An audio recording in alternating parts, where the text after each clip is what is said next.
আমাকে দায়িত্ব দেওয়া হয়েছে মোট ৫টি আসনের। যেসব এলাকা যে একটা নিম্নশ্রেণী এলাকাগুলি যায়, বস্তি এলাকা, ওইসব নিম্নশ্রেণী এলাকাকে তাদের যে প্রত্যাশা, তাদের একটা বাসস্থান, একটা আবাসন।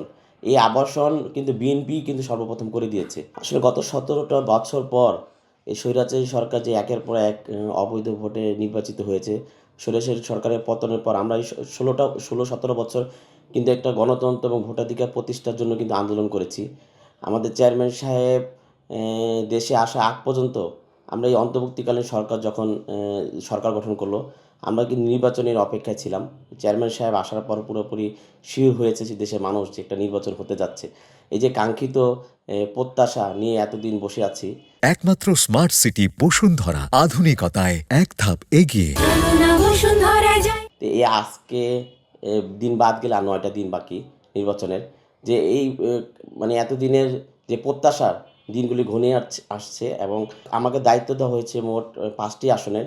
যেমন ১৭ আসন, তারপর ১৮ আসন, ১২, ১৫ এবং ১৭। এই যে এই ৫টি আসন, ৫টি আসন আমাকে দায়িত্ব দেওয়া হয়েছে। বিশেষ করে যে চেয়ারম্যানের যে আসনটি ঢাকা ১৭, ঢাকার ১৭ আমি দায়িত্বে রয়েছি ভাষানটেক এবং ক্যান্টনমেন্টে। সারাদিনই এই নির্বাচনী প্রচারণার মধ্যেই সময় যায়। কখন সকাল হয়, কখন রাত হয়, দেখার সময়টাও নাই। ধানের শীষের আলহামদুলিল্লাহ ভালো। কারণ এতদিন তো মানুষ ভোটের ভোট দেওয়ার ইচ্ছা থাকলেও কিন্তু ভোট দিতে পারে নাই। দেখা যায় যে প্রচারণার কাজে অনেক আওয়ামী লীগের ফ্যামিলি কাছে আমাদেরকে প্রচারণা চলে যেতে হয়। দেখি যে বলে যে, "ভাই আমরা তো আওয়ামী লীগ করি।" কিন্তু তারা দুঃখ করে যে তারা কিন্তু ভোট দিতে পারে নাই। একটা আওয়ামী লীগ পরিবার হয়েও। এরকম অনেক ঘটেছে যে ওই ফ্যামিলি একটা ছেলে বা একটা সন্তান বা বাবা আওয়ামী লীগ করে, সে দেশে নাই বা মামলার হয়তো পলাতক আছে, তার ফ্যামিলি কিন্তু দুঃখ প্রকাশ করে যে তারা ভোট দিতে পারে নাই।